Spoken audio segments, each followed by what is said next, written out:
All right.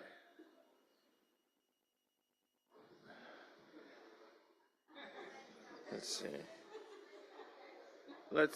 Let's get underway, because one of our keynotes is pressed for time. So I want to welcome you all to what I hope will be a provocative discussion about energy.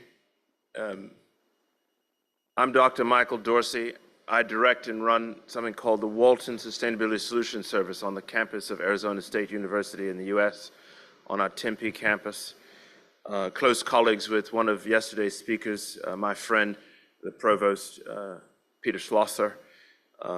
At the Sustainability Solutions Service, we really focused on that last word, solution services, scaling sustainability solutions around the country, around the world, really trying to get out ahead of the existential threat of the unfolding climate crisis, and particularly working on one vertical, scaling energy solutions. So it's really truly a pleasure and a privilege to talk about exploring energy and decarbonization challenges, but I would also add the missing word from the agenda, opportunities. When we think about solutions, we think about opportunities, not so much just the challenges. Today we've got two wonderful keynotes. I'll introduce them first because of our time. We have Dr. Li Jin, who will open up the session. She's going to speak, and I've told her that I want her to answer one question. So think of that question, and we'll call on one of you before she has to go at the end of her talk. We'll also be joined with our friend, member of the club, Dr. Ugo Bardi. I'll introduce the panel when we come to that section, but first I want to welcome Dr. Li Jin, who's the Deputy General Manager of the Shanghai Environment and Energy Exchange, and really committed to thinking about decarbonization and how we not just address those challenges to doing it, but really look at some of those opportunities and scale those opportunities. Dr. Jin, please, the floor.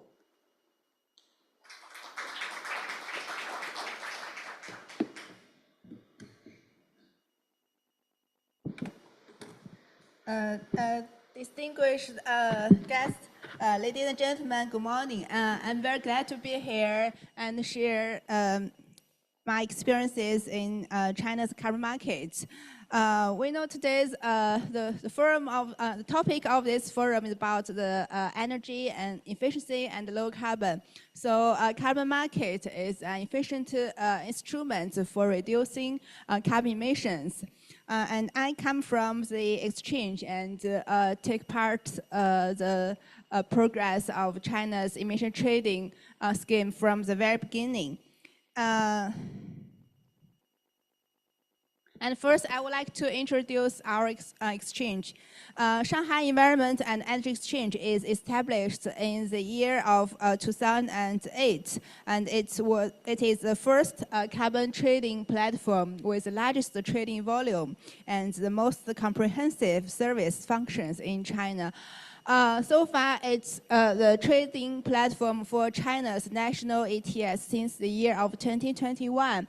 The trading product is China's emission allowances. So we are the only carbon allowances trading for China's whole emission trading scheme. And our exchange is also the trading platform for Shanghai local pilot ETS, and it has operated from the year of 2013. The product includes Shanghai emission allowances and Shanghai emission allowances forward is for both spot and derivatives products. And we also operate the voluntary carbon market from the CCER, China Certified Emission Trading, Emission Productions, and Shanghai CER.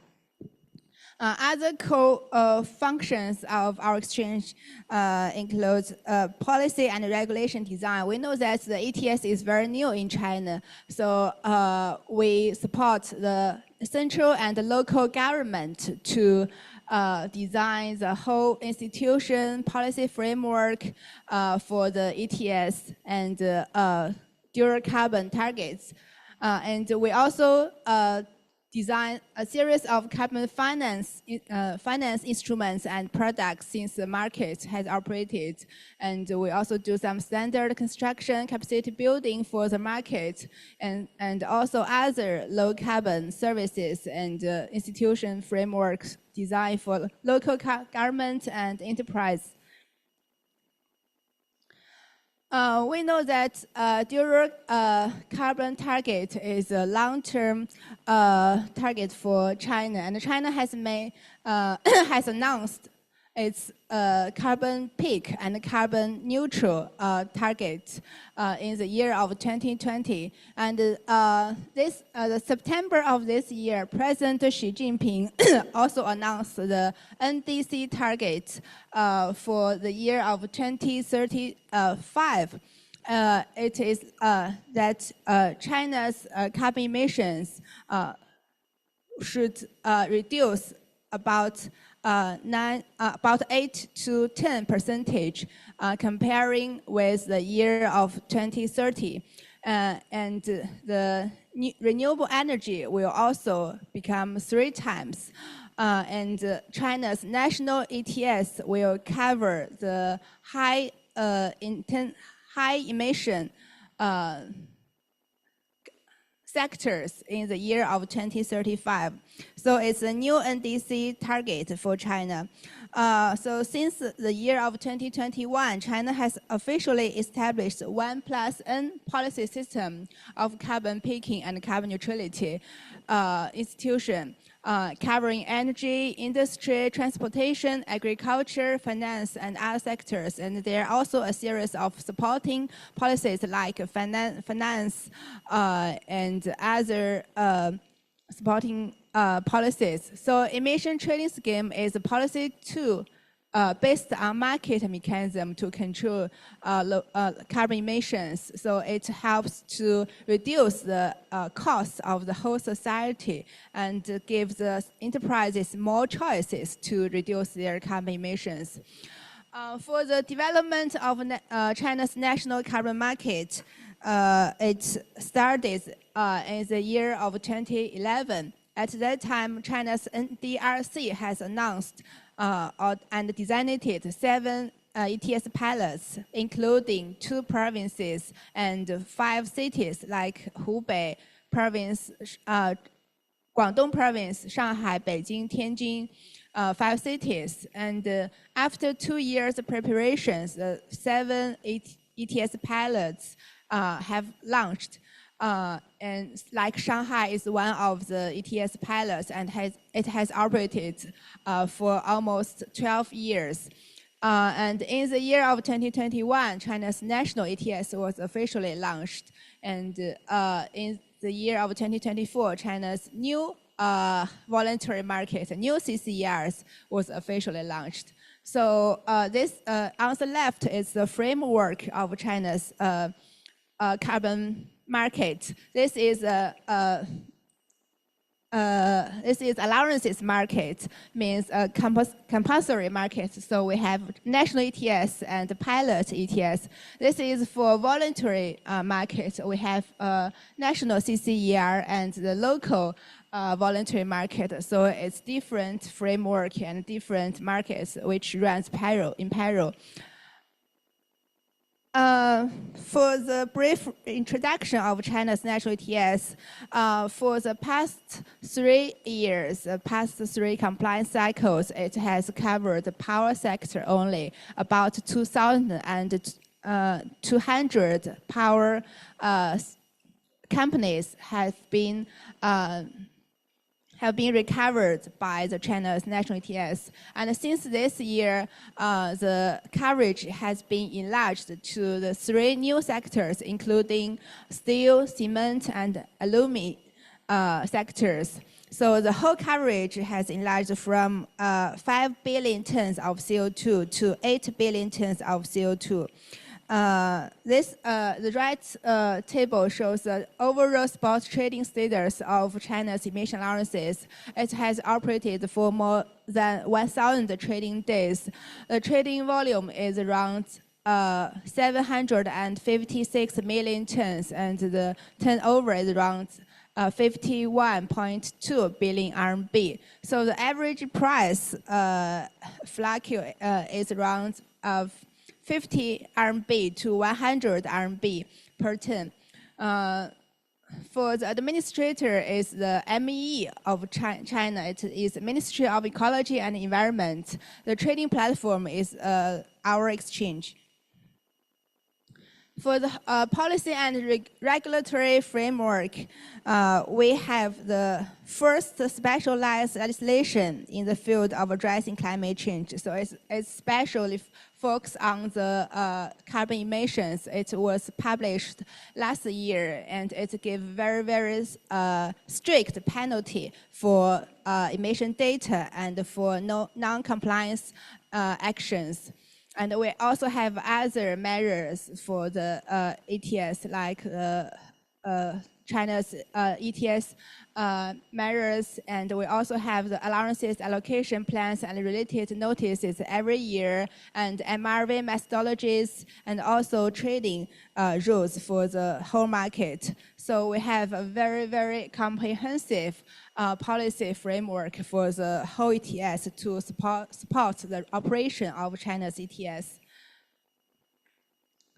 And for the allowances allocation for the ETS, we know that allocation decides how many allowances will be allocated to each company.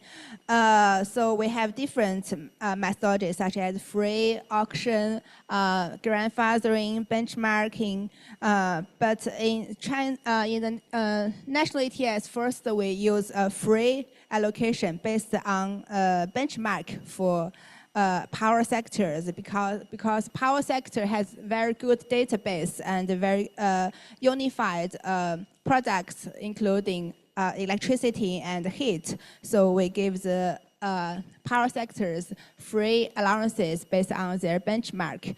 And MEE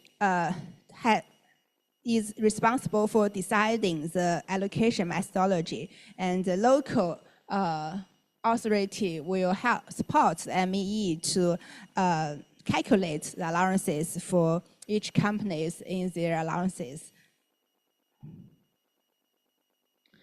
For the coverage of the national ETS, we know that since this year, the number of entities in national ETS will be enlarged from 2,200 to 3,700, and total emissions covered has been enlarged a lot. So, but for the new three sectors, for this year, it's a phase of implementation. So the companies in these three new sectors will get allowances based on their emissions. But since next year to the year of 2027, the sectors will have more and more strict allocation allowances. We know that there is a very important document published in this August from Central China's government. It's called Opinions of China's national ETS in future. So this document has given the future direction, future development for China's national ETS. It includes the key elements of the ETS, such as for the coverage. It means that it shows that in the next 5 years, China's national ETS will cover 8 main high emission sectors, such as chemistry, steel, airlines, and so on.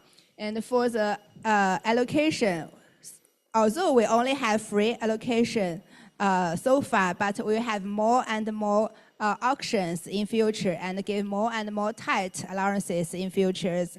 And for the trading products, we will have more and more financial instruments and more and attract more financial institutions to trade in the market. And for the market regulation. We will have more strict and more comprehensive market regulation for the whole carbon market. And we also have Shanghai local carbon market. We know that Shanghai local government has started from the year of 2013. The coverage is about 30 sectors and 400 compliance entities, and the whole market includes 1,500 investment institutions and has covered about half of the emissions in Shanghai. For the allowances, we have not only free allocation but also auctioned. About 10 million tons of allowances have been auctioned in the past years, and almost from 93 to 99% free based on fossil fuel percentage. It means that if a company has used more fossil fuel, it will have less free allocation. For the carbon finance innovation, we know that Shanghai is an international finance center, so we have cooperated with many finance infrastructure like Shanghai Security Exchange, Shanghai Futures Exchange, Shanghai Clearing House to design kinds of carbon finance products like Shanghai Emission Forward. It's like futures, and we also have carbon pledge, carbon index, carbon insurance, and carbon lending. We help the companies to manage their carbon assets, help them to get more financing support from the commercial banks, help them to lower their risk. So it's a function of the carbon finance. For Shanghai, we also have a very important document published this August. It's called the Reform of Shanghai Pilot. We know that some big companies will go into the national ETS, so Shanghai only have some small companies. Shanghai will also enlarge its coverage in futures, like to lower the threshold for coverage and enlarge more sectors.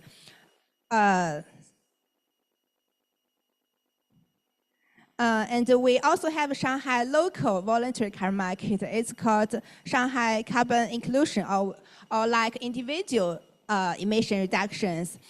We know that individuals' reductions can influence its in daily behavior. So we designed our own voluntary carbon market. If everybody can reduce their emissions every day, it can get carbon credits, and they can trade for more commercial commodities and more public services.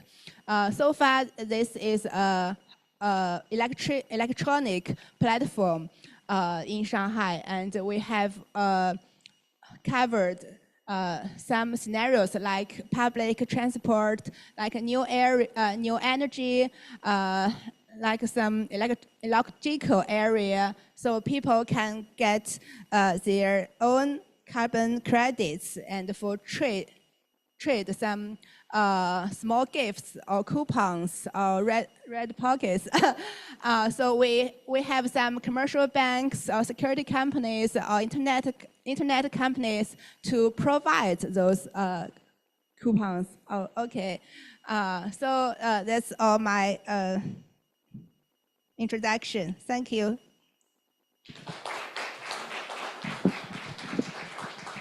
Dr. Jin, wonderful, wonderful. One question from the floor. I've got many, so you've got to have some. Don't make me call on you, I will. Come on now. Folks who work on this, several of you around the table. Not from our panelists. Got to be one. Louis, please. Coming your way. Thank you so very much. That was comprehensive and a lot. The question that comes with the title is the question, what are the challenges? However, in all that you presented, I would like to ask you personally, what surprised you the most in the flow of the setup of that. What is it that surprised you in that scheme? You mean the carbon price? The entire setup, as you described it, you described the scheme and how it developed. What was your greatest surprise in all of that? A surprise. My surprise for the whole scheme. You know that in the past we get used to use the compulsory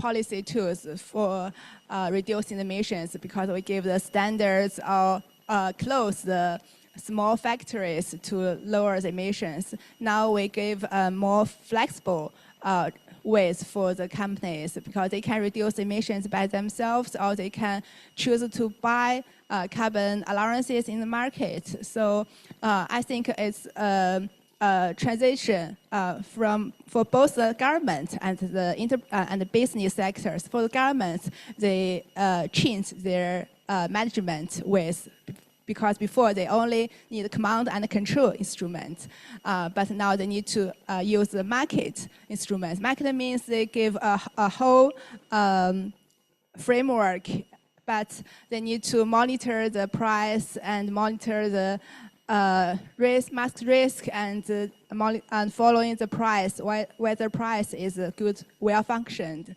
But for the enterprises, they not only reduce emissions by themselves, and they need to get skills for trade in the market. So I think it's a big transition for both the whole society. It's a new kind of incentive. Thank you. Thank you so very much. It's okay. Just out of interest, what is the mechanism for the industry to calculate their CO2 emission? Do you have a tool which is validated by the government so they can calculate and report? We use calculation. We have different methodologies for different sectors like power, steel. We give a boundary and give the factors for calculation. But internally, what sort of system they have to calculate, let's say a small manufacturer, how would they know how much CO2 they create when they produce? Is there a software, a system, a method? I mean, for the big one, it's easy. They have the means. But for the small ones, how do they do that? We can help them to design software, and they can also do them for some technical support. We have a lot of training for them. But so far, the ETS has covered only big emitters.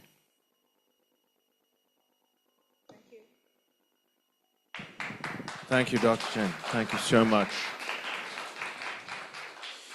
The next keynote really deserves no big introduction for those of us in the room. Dr. Ugo Bardi, a member of the Executive Committee of the Club of Rome, a member of the faculty of the University of Florence, and he and I were sharing notes of our multi-generational families on both sides of the Atlantic. I think a 6th or 7th generation Florence citizen. We were sharing pictures of our great-great-grandmothers. So without further ado, Dr. Bardi, please. Thank you. Thank you, Michael, and it is a pleasure being here. I've been learning a lot of things from you, and I thought today I could contribute with a few words, no more than 10 minutes, trying to go, as much as I can, to the core of the question. Because you heard the very interesting presentation by Dr. Lee, and so much work being done to decarbonize the Chinese industrial and economic system. But you remember that at the very beginning of this conference, we heard Professor Ren coming from Australia to tell us that CO2 maybe is not so bad. It's food for plants. Who said that it is bad for people? Who said that? Are we sure? Are you sure that it is so bad? You're sure? Okay. But maybe I can help you being a little more surer than that. So, what is CO2? Have you ever seen a CO2 molecule? Have you ever been able to smell a CO2 molecule? as human beings, we don't have sensors able to tell us that CO2 exists, and now we are inhaling CO2 all the time. We need special instruments. This is a CO2 sensor, measures the CO2 content in the atmosphere. And this is the only way we humans can perceive this entity, which I will tell you, it's extremely important. It is fundamental. This is the keystone of the whole ecosystem. Not just climate science, not just climate change, not just global warming, the keystone of your life, your existence, your survival. And to explain this point, I would like you to play a little game with me. Okay, these presentations sometimes are a bit boring, so let's play a game. Let's imagine that we are in a submarine. This is the internal control room of a submarine. You are all submariners. You imagine you are dressed with a uniform and you see fish swimming out there. And the submarine sank. We are at the bottom and you are running out of air. So what happens? The typical concentration of CO2 in a submarine is 0.5%. Submariners, bad job, I think. Have you, anyone ever traveled or went into a submarine? Too bad that Professor Crabbe is not here. He's the only one who actually, you did? Okay, great. Because, you know, when I give this presentation, I ask, has anybody ever traveled in a submarine? Nobody ever does. Thank you, Michael, at least. And people, you could tell us, how is it being, and the typical concentration of CO2 inside a submarine is about 0.5%, 5,000 parts per million, yes. And it is not so good. I don't know what's been your experience, but at this concentration, one professional health problem of submariners is headache. Because CO2 is an active molecule, it has effects on your metabolism, it affects essentially your brain. Now, if we are playing the role of submariners, as we breathe, we exhale CO2, we inhale oxygen. Every oxygen molecule reacts with glucose inside your body, transform itself into one CO2 molecule. It's 1 to 1.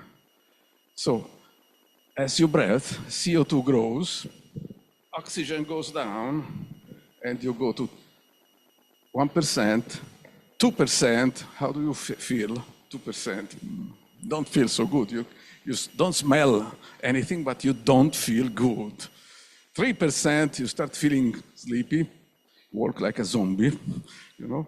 4%, you have problems keeping your eyes open. 5%, you sleep.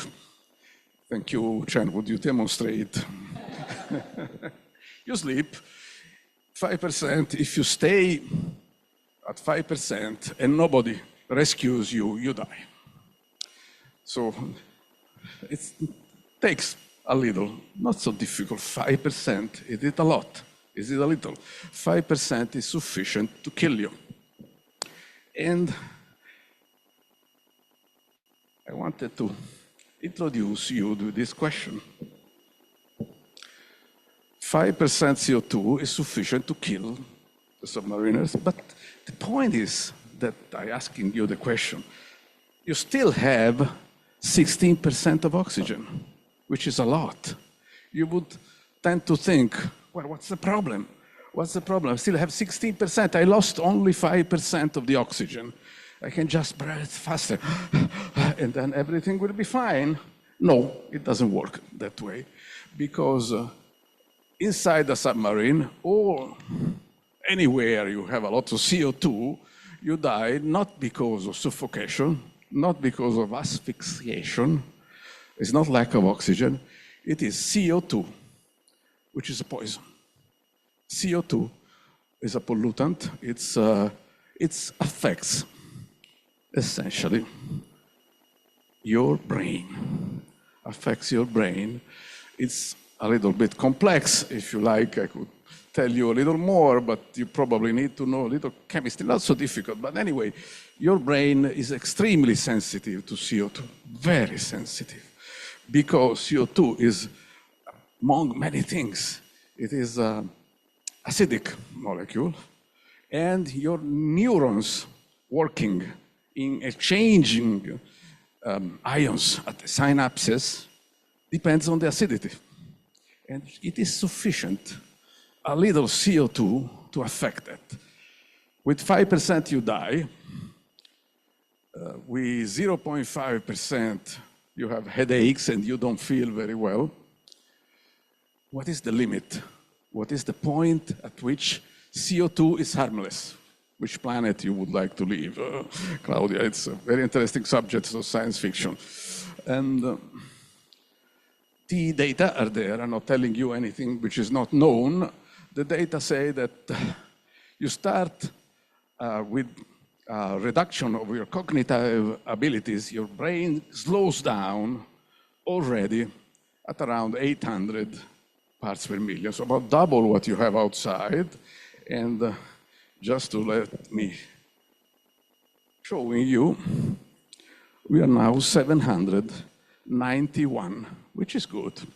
This building is very well done. It's a modern building with good aeration. So this is much better than the typical conference room. So sometimes you listen to a speech in a conference room, you feel sleepy, you fold the speaker, but maybe it is because the CO2 concentration is making you sleepy. But in this case, you have no excuses. If you sleep, I will know that it is my fault. Anyway, so the point I wanted you to emphasize that, you see, there is much more here than the way the question of climate change is often oversimplified. It's fed to people as something already well known, and then the hurricanes, and then it is hot. It is. CO2 is an important greenhouse gas, by all means. I'm not telling you that it is not, but we would need, and I think we do need, a more general approach to visualize what we are doing to our atmosphere. Because if we don't do that, if we don't understand exactly what we are doing, then we will be easy prey for propaganda, telling you, asking you, how do you know CO2 is so bad? You have to be prepared. And to give you some idea of what we are doing, I will show the next slide, which is here. How do I?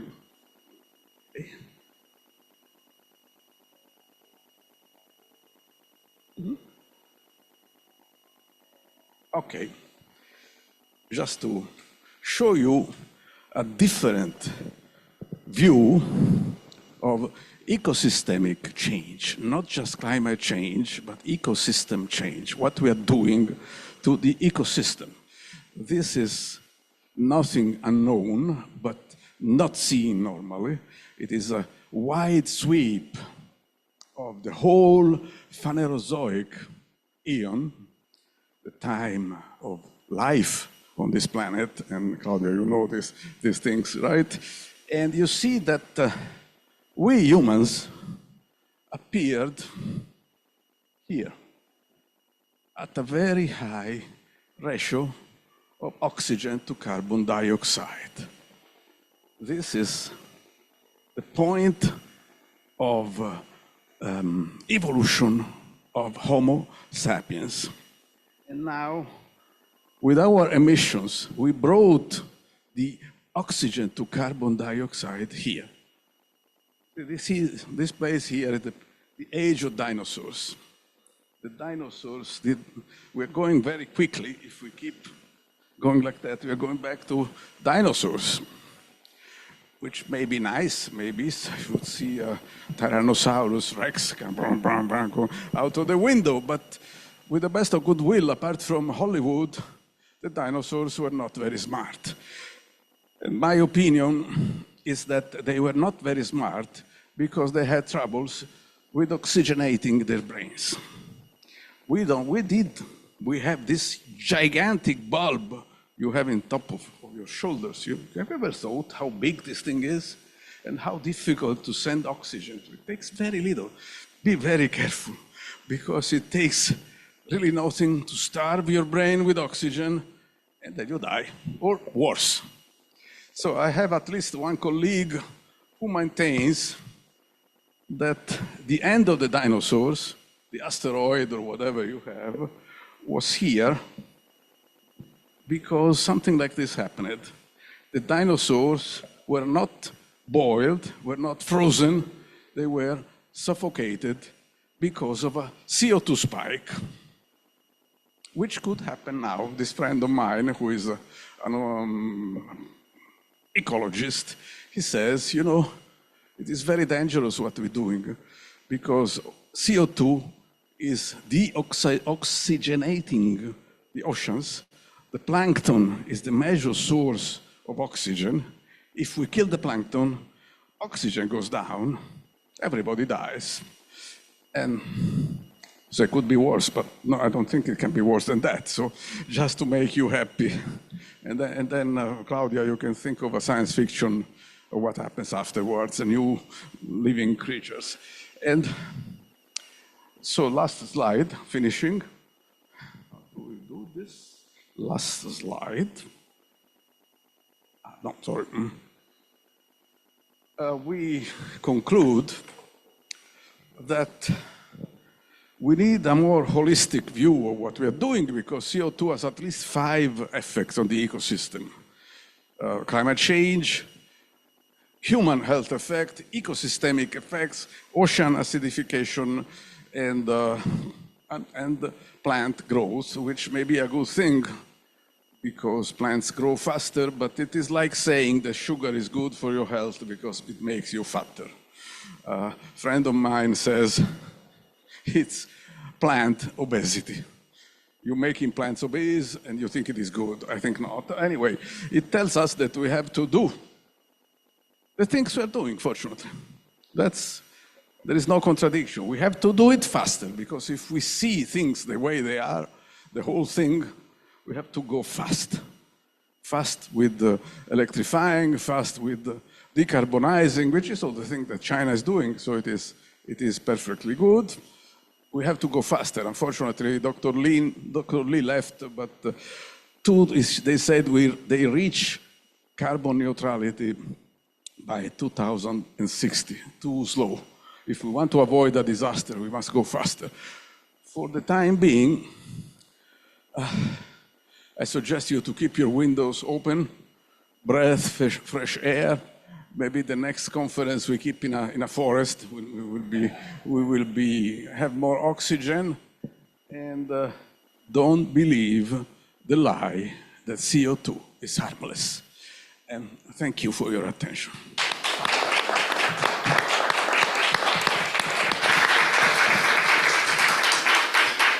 Wonderful, wonderful. I thought it was a bat phone, but thank you so much, Ugo. I want to bring up our other panelists and Ugo as well to stay up here on the panel. So in order, from far left on the screen, coming to my right, Chris Manefino from Switzerland is an accomplished pilot, but also a member of the club, and the CEO and founder of Yasava Solutions, which is developing blockchain solutions that really answers the second question about how these transactions are done with CO2 and so forth. So please, Chris, to the floor. We also want to bring up then Yihing Cheng, who's not only our host here, but has played a pivotal role in translating many of the reports of the Club of Rome into Chinese, and is also a professor in Tongji's University in the Design School. Dr. Cheng, please. And last but certainly not least, Professor Bin Wang, who's Associate Dean and Research Professor at Peking University's Institute of Carbon Neutrality. So please join the floor, and I'll give. Yeah. So each will take a bit to sort of frame the discussion. And I think, Chris, you have a few slides. Yeah? So, yeah.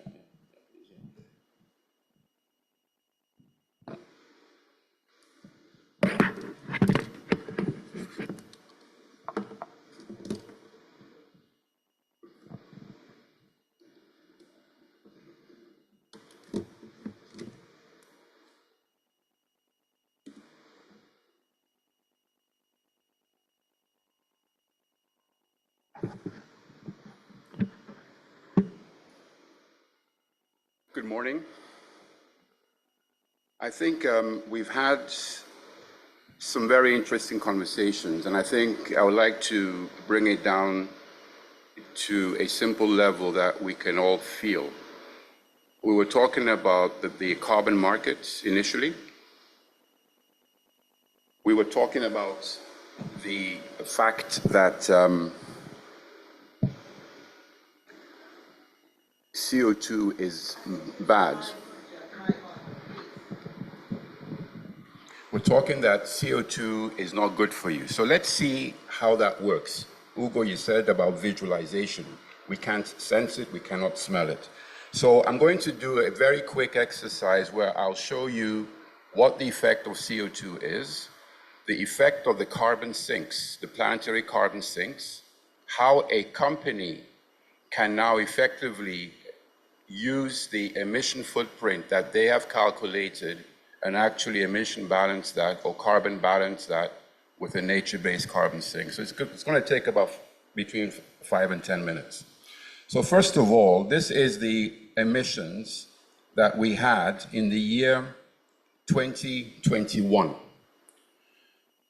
At the bottom, you see the timeline from January until December. The CO2 originates effectively in the Northern Hemisphere. This is a visualization done by NASA, so it's all based on scientific data.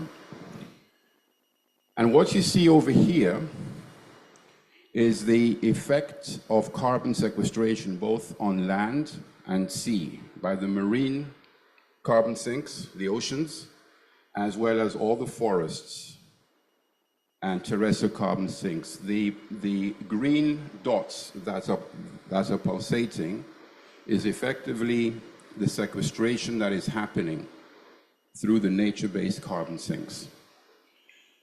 So you can see the effectiveness of the terrestrial sinks that are drawing down the carbon. But in spite of that, CO2 is spreading.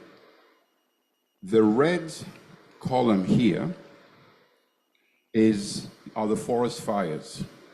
That's the emissions due to the burning of biomass. And at this point, there's a tipping point.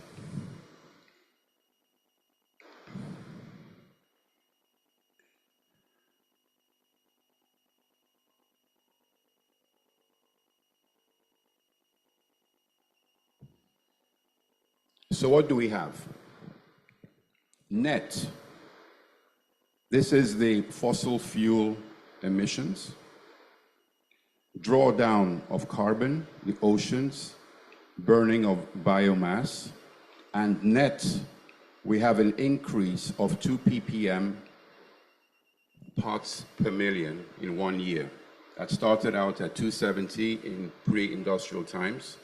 We're now at over 422 ppm. And so we're getting closer and closer to the tipping point that Ugo was mentioning, when we shall all be brain dead. So,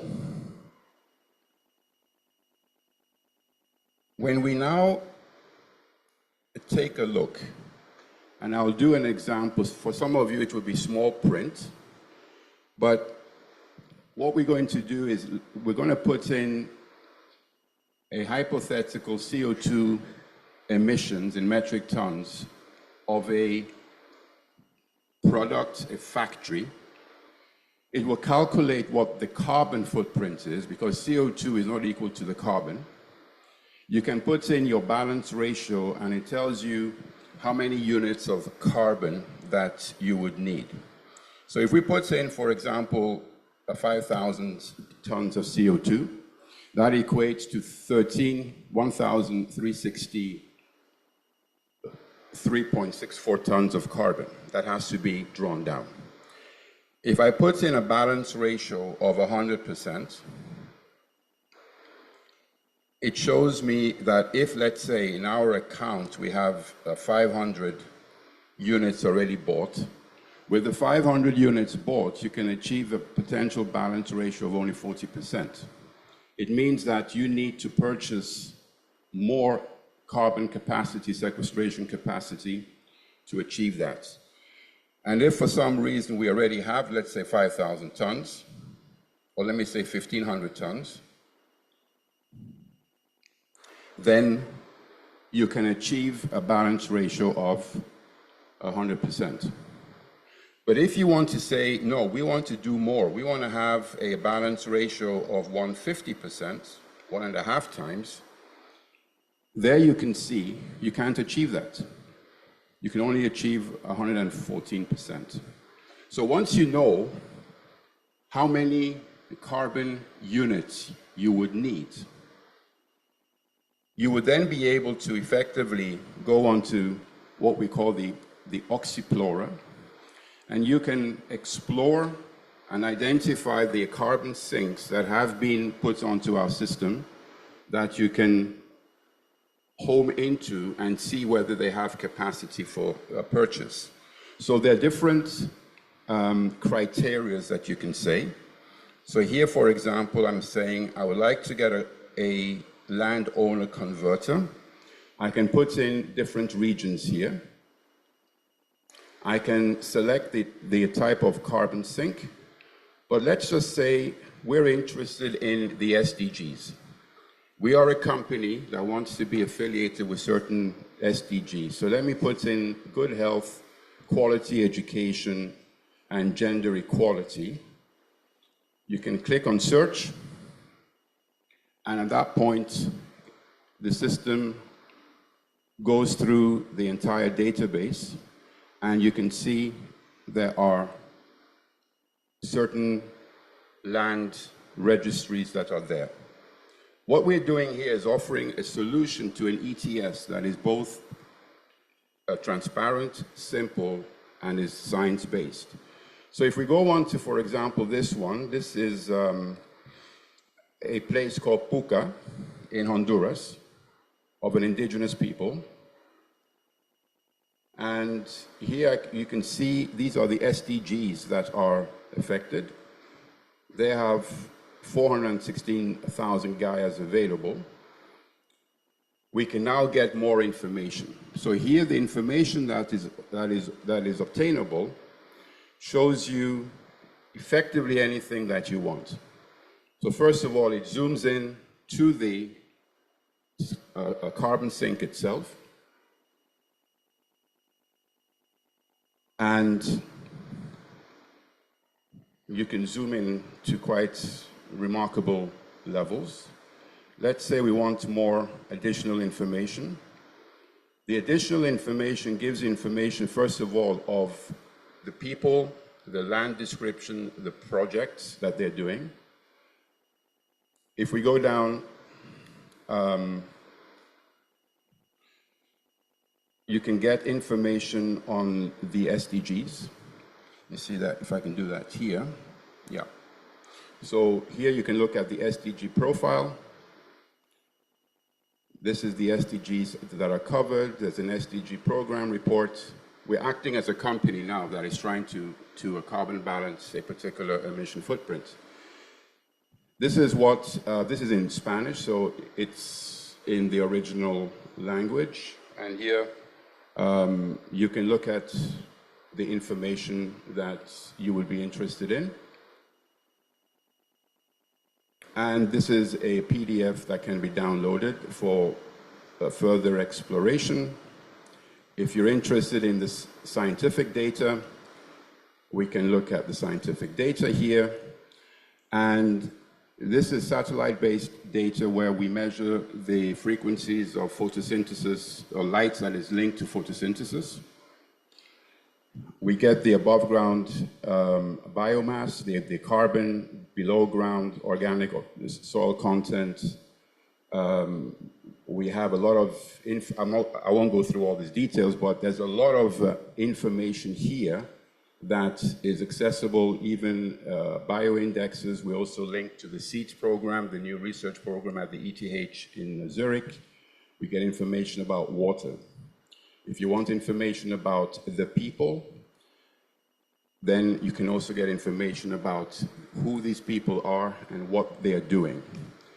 I won't go too much into that, but at the end of the day, we have an exercise, we have an example of Pilatus aircraft company in Switzerland. They emission balanced their participation at the Geneva Air Show. What they did, they calculated what their emission footprint is. They purchased Gaia's. They uploaded their emission footprint report. They uploaded the carbon that they purchased.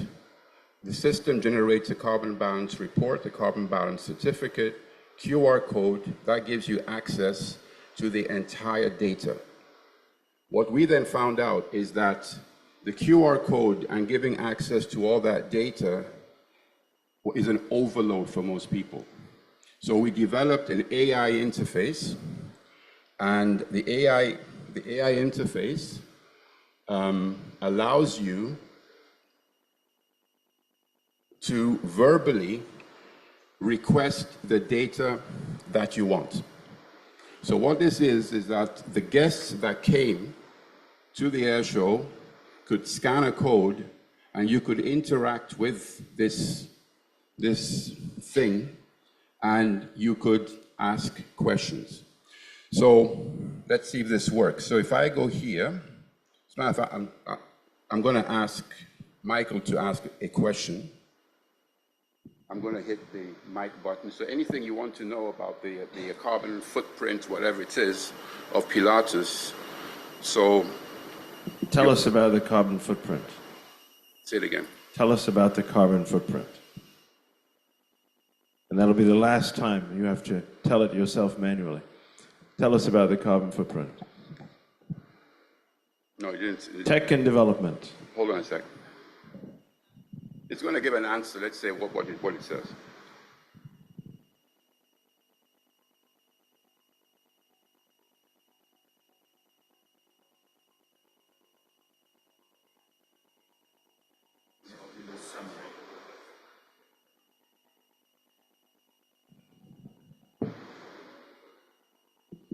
We want to know what the carbon footprint is of this particular show in Geneva.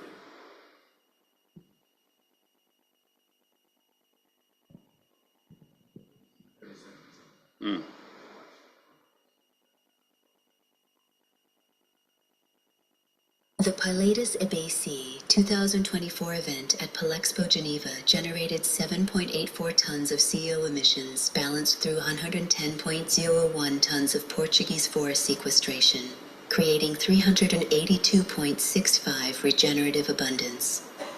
What draws you most, the precision of this measurement or the forest response exceeding it? So what you have here, just to finish up, you have different links here that takes you to different parts of the data. And you can interact. What this AI has is another interesting feature which we call I was told by our geeks, it's called EI, emotional intelligence. So if you're a 5-year-old child and you want to know a little bit more about how this works, it will speak to you in a way that the 5-year-old child will appreciate. So this becomes a very powerful tool for clients to use to emotionally connect to a brand that is emission balanced and thereby create an awareness both on ecology, emission balancing, the science, etc. So at this point, I'm going to hand it back to Michael, and I think we can have an interesting conversation. Thank you. Let's bring the panel back to the floor. Let's bring all the panelists back up. Check your computer.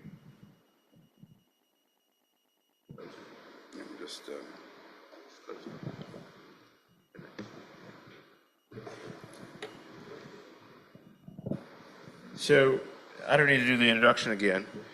I'll ask, going to Chris's right, maybe some framing comments first. So Dr. Wang, please, and then we'll go Yihang. Yeah, please open us up. Just framing context.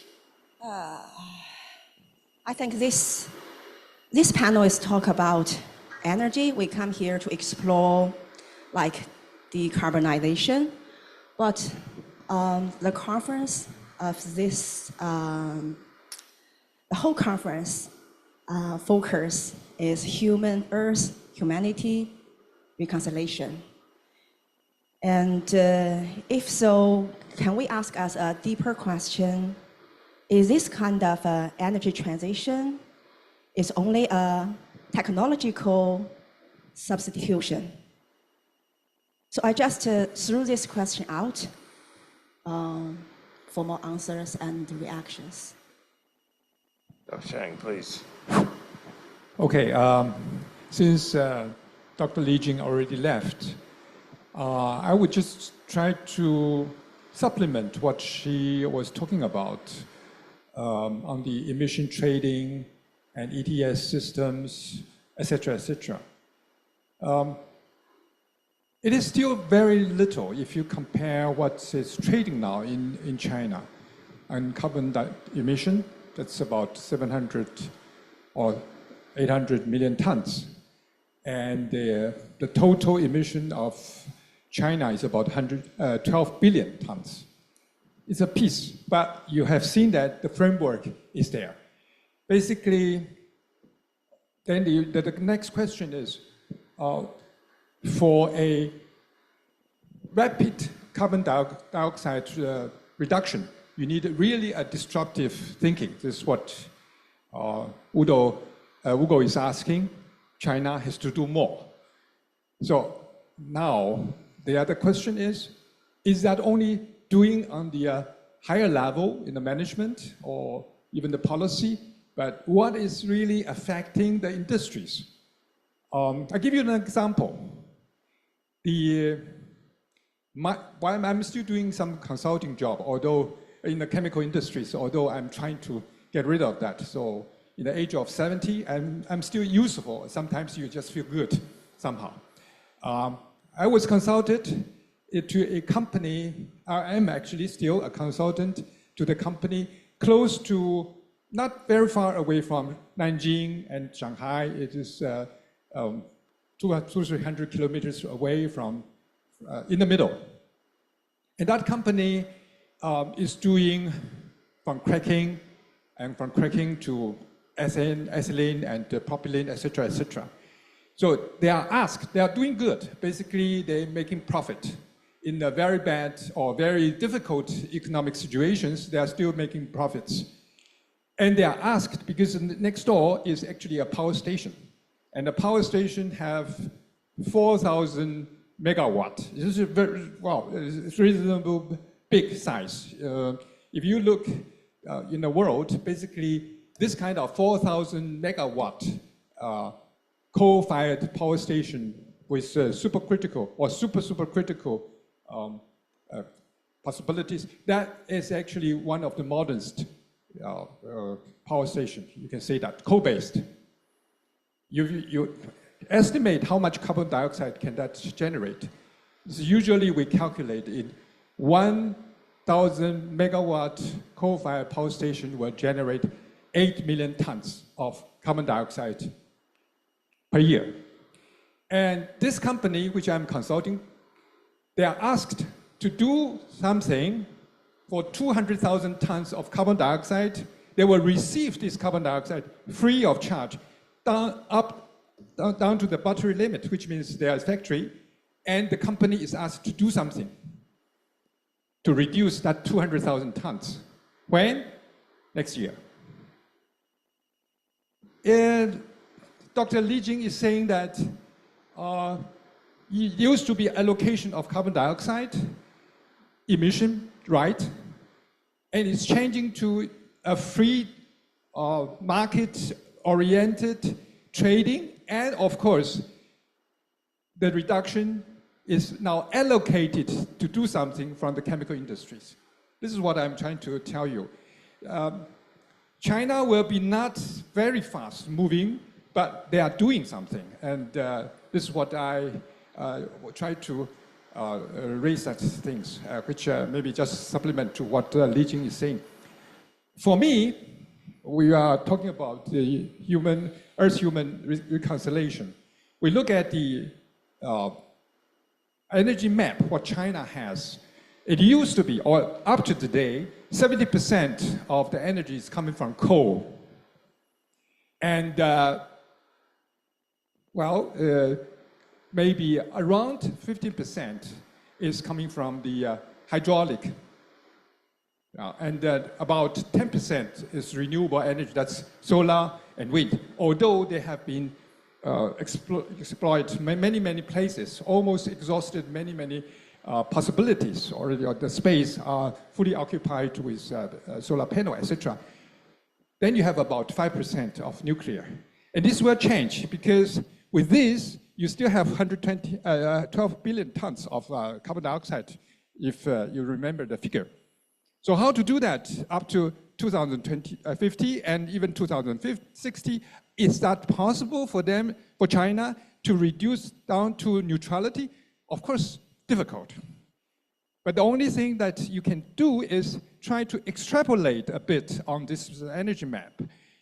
The hydraulic part cannot be more, and you cannot add more capacities as you wish. Basically, they have ecological constraint.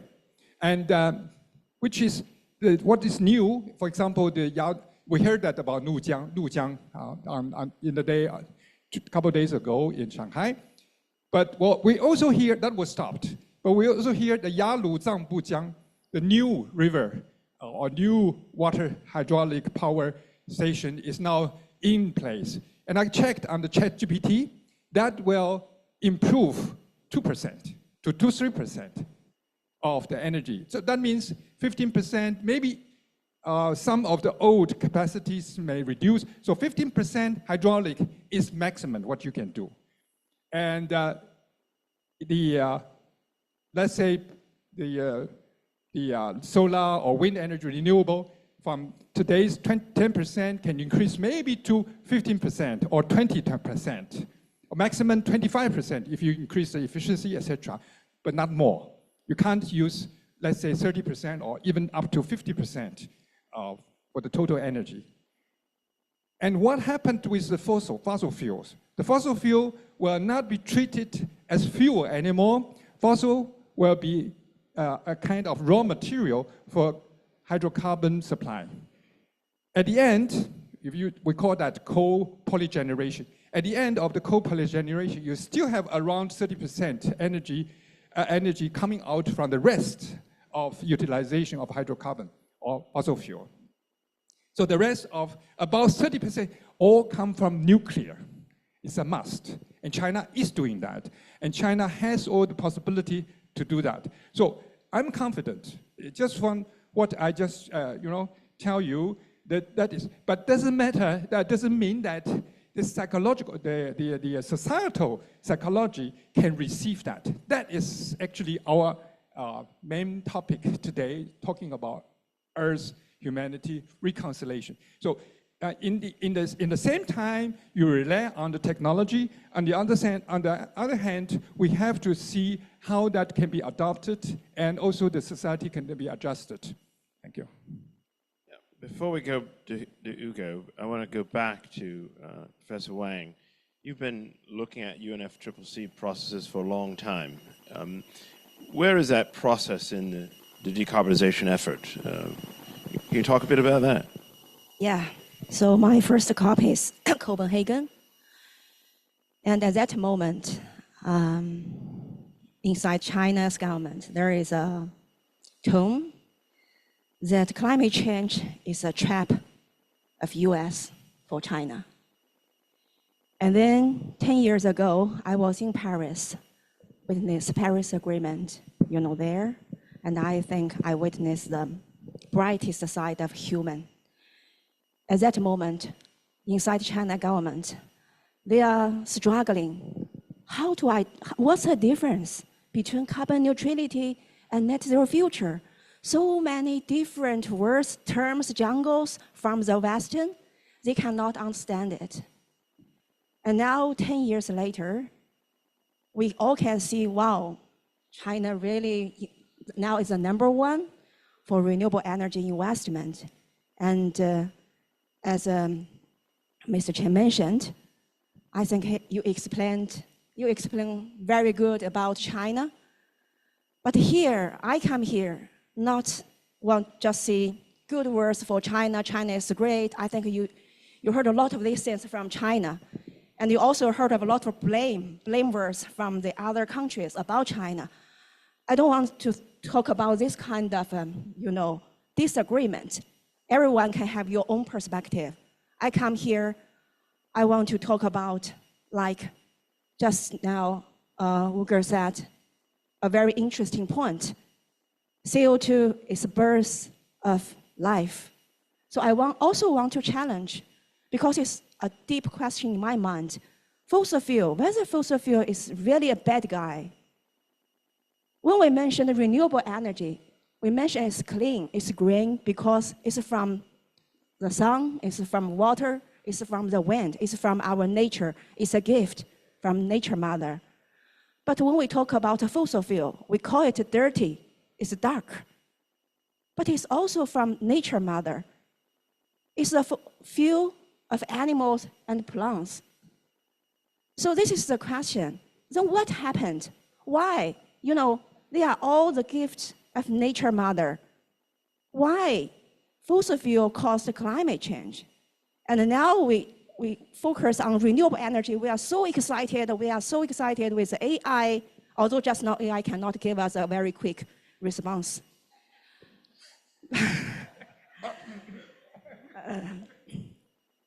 My brother. So I think there are 3 dilemmas for all humankind we are facing now. The first one is techno and systemic dilemma, including China, I think around the world. Now, the challenge is for the renewable energy is not stable, and the national grids are old. So how to match them? It's a big question in front of China, and we try to tackle it. I'm sure you don't need to challenge China. Once China can tackle this challenge, we will give up fossil fuel immediately. Because if so, renewable energy can ensure China's energy independence. But how? This is the first dilemma, but this is only on the superficial level. The middle level is socio-equity dilemma. For millions of people around the world, they will, face, because of this energy transition, they will face justice, and how can give them a fair, just, planet. And the deepest dilemma, as I observed, is a civilizational value dilemma. Nowadays, I think the industrial age view on nature is still conquer. They are our assets. Nature is our resources. Although Club of Rome, the great report, gave us a learning, we cannot use China in this way. But till now, this kind of mindset still there. This is why I'm here. I want to find colleagues and friends. I really worry about this kind of dilemma. And I think the way out is not just to show fingers, blame, I'm good enough, no, you are not. I think it's a dialogue of civilization, and we need plural pathway towards a peaceful eco-civilization. And I can, if I have more time, I want to share 2 personal stories. 2 years ago, I was in Yale University as a World Fellow. With the question just now I mentioned, fossil fuel, they are not bad. Why? What happened? Why we blame fossil fuel? It's a human's fault. So I asked the professors there, and finally I knocked the door of Professor Mary Evelyn Tucker. He is an ecologist, and she is a expert on ecology and religion. And I threw this question to her. And she said, her answer is a sounder for me. Her answer is, you should go back to your own culture. In your Chinese ancient culture wisdom, you mentioned 天人合一, unit of humanity and the earth. The nature and the human are one.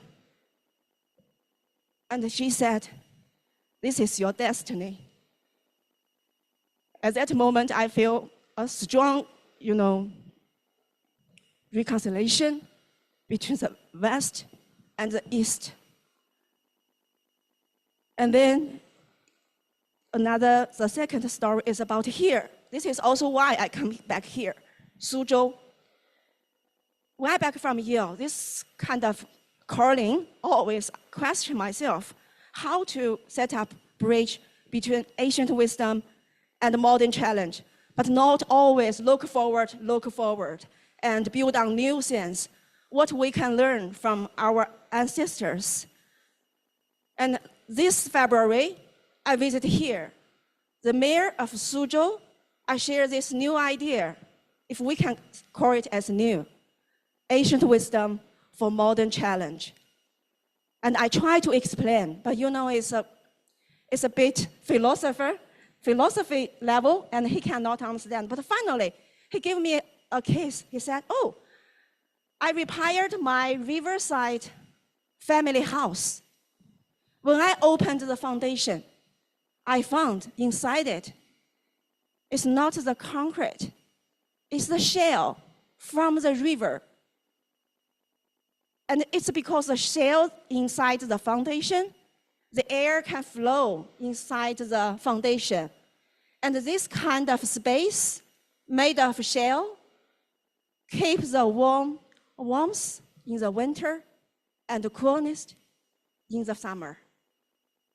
I said, this is a great case. Ancient wisdom still alive. It can help us to address the modern challenge. And this is why last month I went to Geneva, and during the social forum of UN, I opened a global dialogue, an invitation to all the countries. Please go back to your own countries. You may find your wisdom still makes sense from the indigenous group, from the local community. Let's go back. Ancient wisdom can help us for modern challenge. Let's not only be the engineer for energy system, let's be the architects for the peaceful eco-civilization. Thank you. Wonderfully offered, wonderfully offered. And before we go to question and answer, just want to come with one question that sort of reflects on a bit of that. And it's unfortunate we don't have Dr. Lee with us, but I want to put this one on you, Chris. We saw 2 interesting things last year. We saw Deutsche Welle revealing, in cooperation a little bit with Interpol, a multi-billion-dollar, multi-year climate carbon trading fraud scam. And we also saw the Chinese government simultaneously cracking down on that problem. So I'm just curious where your platform sits in trying to deal with tackling the challenges on fraud, There's a big argument of the accounting system, blockchain. Maybe say about that in a couple of minutes, and we'll ignore the AI bit. Let's focus on what the challenge and opportunity is in the tech. 2 minutes, maybe. Then we'll open it up. The challenge that we have is, first of all, when we look at the carbon markets, you have so many different metrics that are out there. And many of these metrics are not verifiable. You ask these different standards to measure the same carbon sink or the same assessment of negative emissions, and they come up with totally different answers. So the question is, which one is correct? So the only way to do that is to have a really science-based approach. So that's one. Two, the market has been prone to all sorts of data manipulation, double accounting, multiple sales, etc. And that has led to all sorts of financial misbehavior and speculations. It's just become a wild, wild west. And so we tackle that with data integrity by putting the data onto the blockchain. So that makes it immutable, and we can track and trace every 1 ton of carbon. But I think I'd like to kind of remind we need to always keep the basic physics in mind. The basic physics is as follows. We have a carbon imbalance, a planetary carbon imbalance. We have more emissions than what the planet can absorb. And what the planet cannot absorb is accumulating in the atmosphere. That's as simple as that. And so if we want to have true carbon balance, there is one notion that stands out that nobody talks about, and that is the existing terrestrial carbon sinks are only absorbing about 30% of the emissions. Between 30 and 40% is absorbed by the oceans. So there's a heavy carbon load on the oceans, which is leading to the acidification of the oceans, which is leading to coral bleaching. It's killing the oceans. In other words, what Hugo was talking about is already happening in the oceans. The oceans are literally dying in front of our eyes. So if we are successful in reducing our emissions by 50%, let's say we are successful in that between now and whenever it is, 2050 or whatever, we still only have 30% that is absorbed by the terrestrial carbon sinks. And we still have a carbon load of 20% on the oceans. So whether you decarbonize using nuclear or you decarbonize with photovoltaics, whatever it is, bottom line, we still have a carbon load on the oceans, and we only have 30%. So to achieve true planetary carbon balance, we need to increase the terrestrial sinks or the terrestrial sequestration capacity from 30 to 50%. That's a 60% increase. Nobody is talking about that. And that is still the most efficient way to draw down carbon from the atmosphere. It's not carbon capture, it's not direct air capture. These are all rainbows. The most efficient way is terrestrial carbon sinks. And so this should be part of the conversations. And it's not just planting trees. It's being smart in land utilization. It's being smart in developing new techniques, regenerative agriculture. And that now takes us back to what you were saying.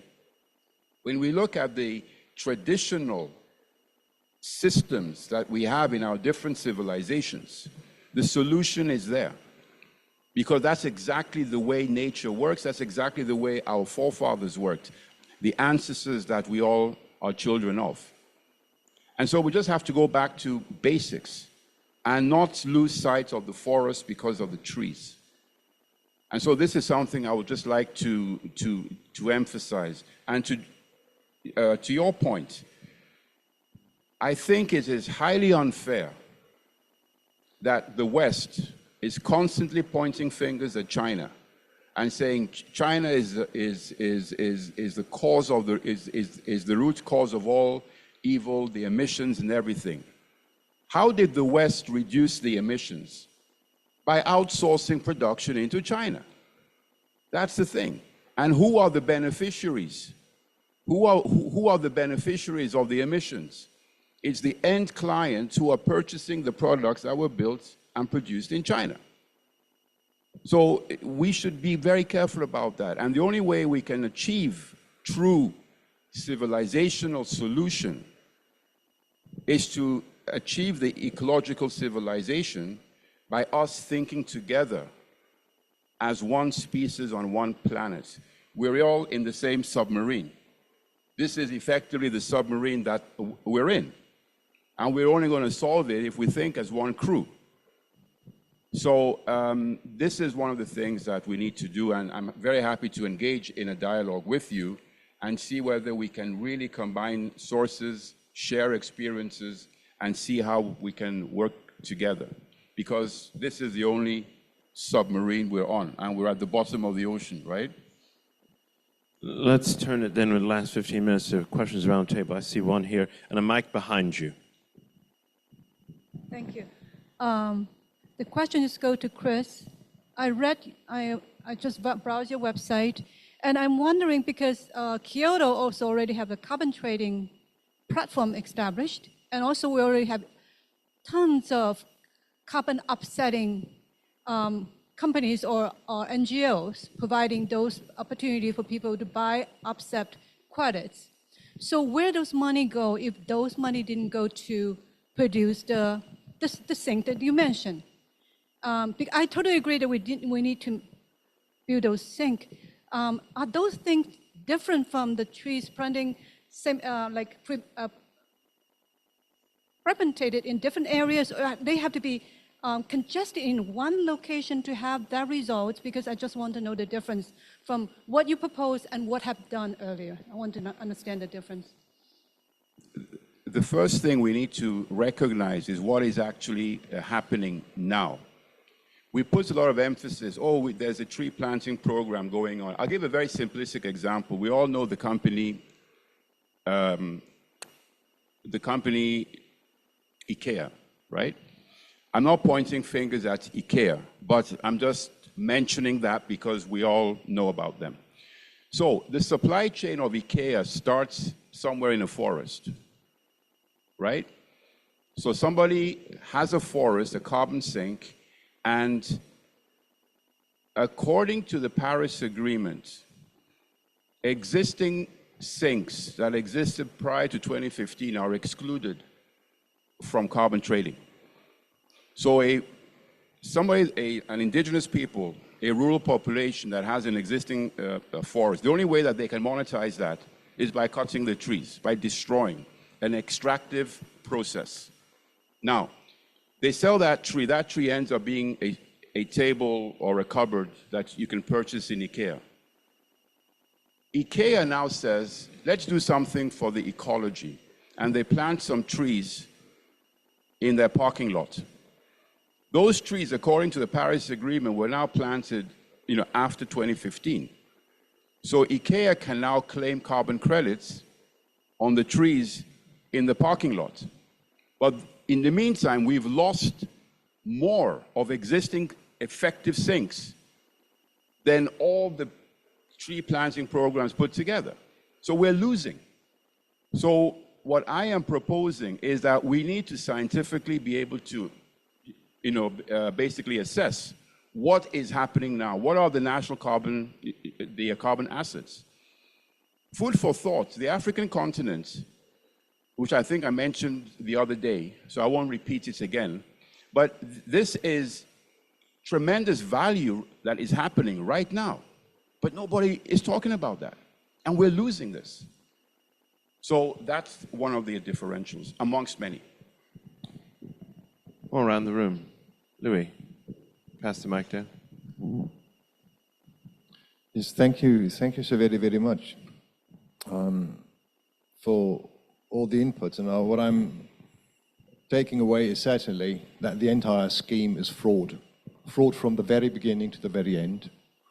And we went so far downstream as sort of where do we what do we count in terms of carbon sink and the producer?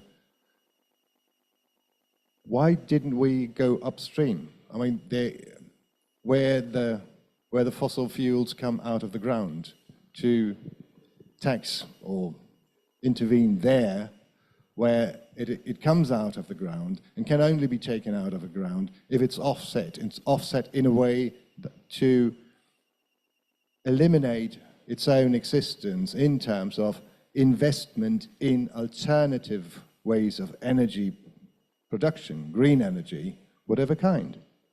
But we're not doing that. We created another market that is so hyper complicated that it is easy prey for all kinds of fraud. It does not work at all. I like how China goes on and saying it doesn't make sense, but if we're obliged to do it, we use it in our own way to create value for ourselves. Not after a Western scheme, but there is, if you have this kind of a strong state, you certainly can use it to some benefit, but that is not saving the day at all. So I'm wondering what we're doing here. And I thank you, Bin, for the answer. It is a global governance question, and it starts with the reconciliation of people to come up and tap into what is expressed in the ancient wisdom, but what all of us carry in our hearts. What makes that life we're living enjoyable? And how can we co-create the conditions for that to not go to the eternal sleep as we learned earlier? And to allow ourselves to have these questions. And when we're coming back to the conference and when we're coming back to what all we do here together and what the Club of Rome is doing, to not exhaust us in sort of going to the nitty-gritty and the symptoms, but to be that global platform to convene these voices which demand that kind of reconciliation. Well, I would start with the end of the frame. Start with the reconciliation, people by people, essence to essence, and understanding with love, as we learned yesterday. And in the meantime, try to use what we are doing at the best possible, knowing this is not a solution, but it is still worthwhile on the way towards that kind of reconciliation that will eventually really save the day. Thank you. Before the panel responds, I see one hand on my right. We're going to take that, and we'll try to get the last one in the back. We'll take Mumfella's question. We'll do answer response to both Louis and Mumfella. So please, Mumfella, go. Thank you very much, Bin, for bringing us back to what really is the essence of what we should be dealing with here. This earth, humanity, reconciliation, and the return to the wisdom of our ancestors. And so, my brother, we can't, as Africans, continue to complain about people not taking into account our assets. What are you and me doing and going to do to work on making sure that those assets, just as China is putting a lot of effort into its own dilemmas, I'm challenging you and all Africans here and outside of here. Let us get down to work. We have enormous assets in Africa, and you have the technical skills to help us do this. Let's stop looking outside. Let's do what we can so that people will then come knocking at our doors. Mary Evelyn is a friend, and I'm glad that I'll be able to get back and say, Bin sends her regards because you have brought us back to the civilizational challenges that we have. Thank you. Thoughts on the panel? Starting on the far end, Chris? So the essence is that we need to see ourselves in one planetary system. And when you have a systems approach, you begin to see that so many things are linked together. I'll give an example. One of the observations that we have is this land flight that we are witnessing all over the world, including in China, where people in the rural populations are leaving and are moving into the urban centers. We're talking about mega cities. We're talking about the creation of smart cities. And my question is, if you're observing that the inflow of humanity exceeds the capacity to develop and build infrastructure, you have an increasing squalor that's happening in the megacities, social insecurity, misery. How smart can a city be if you cannot provide wastewater management, if you cannot provide proper energy, education, healthcare, provision of food? We seem to forget that it is the rural population that feed the urban population. So we have increasing food insecurity coming up. So one of the ways, in my humble opinion, is that we have to also focus on increasing the quality of life of the rural population. How do we do that? You do that by recognizing the economic and social value and contributions of the environment that they have. That's the green mountain that President Xi Jinping is talking about. We're all there talking about the industrial mountain, but nobody is talking about developing the green mountain. The green mountain has to balance the industrial mountain.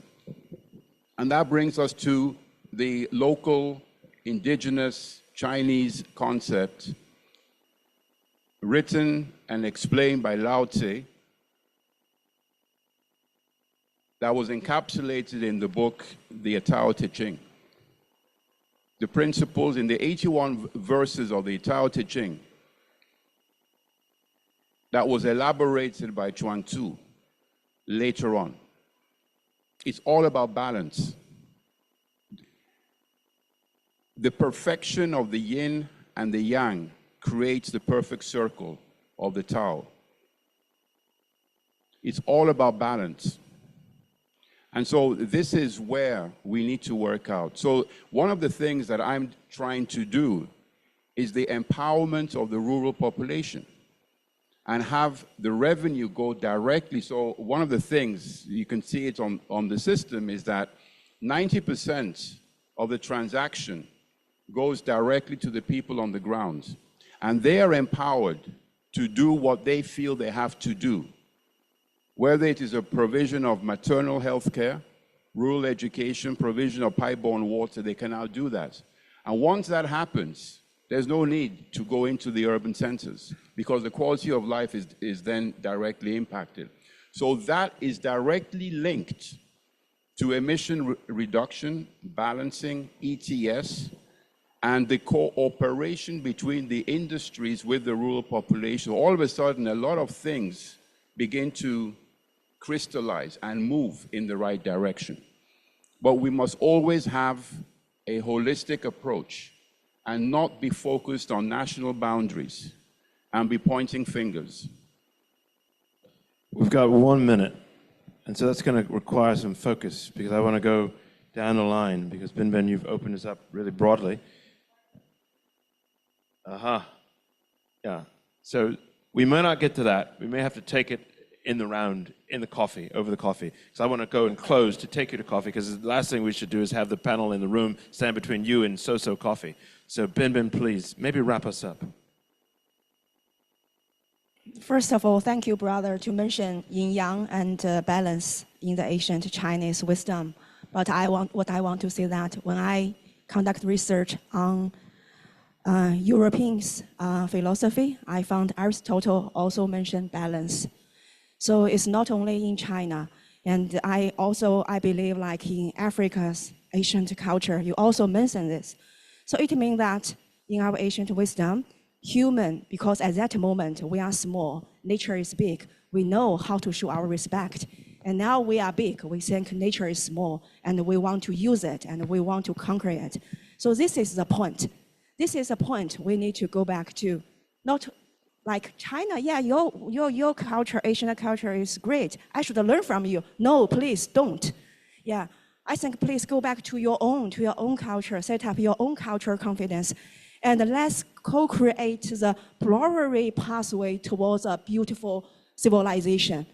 Yeah, I don't think China will provide a perfect solution for all, but let's open the dialogue. Let's learn from each other, exchange and cooperation. And that's for our common future. Yeah, there's no one card for all. Thank you so much. No, well, thank you so much. A wonderful way to wrap up. Sandrine's got a question, but we're going to put that out in the coffee room. Thank you all so much. Wonderful, wonderful discussion. Thanks so much. And I see a computer and a phone up here on this dais, so don't leave without it. Thank you, everybody. Thank you.